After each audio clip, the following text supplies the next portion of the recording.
And so people are going to have to stop saying, well, we.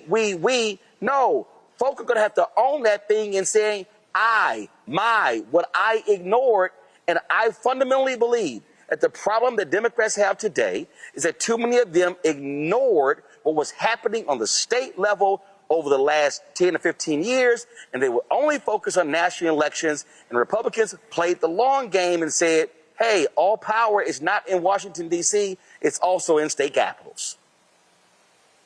Yeah, that's a good argument. And I remember when a lot of those fights were taking place. I remember when people were saying you need to build that infrastructure in Texas and you can win, build the infrastructure in Georgia, you can win, but also Florida. Okay, if I remember correctly, that same argument was made, like in Florida, you don't have that infrastructure built for Democrats in Florida. And then, yes, there was Florida used to be Michael.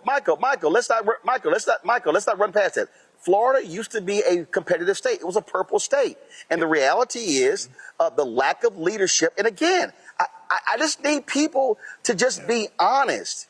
Okay. When Obama won, he got rid of Howard Dean, he put in Tim Kaine. He was an awful DNC leader. Then he followed that up with Debbie Wasserman Schultz. She was an awful DNC leader. And so and we just got to put it out there. When you examine the problem today, you cannot ignore the previous 10, 20 years. You go to any doctor and all of a sudden you have some health issues today, he's going to say, well, how have you been living for the past 20 years?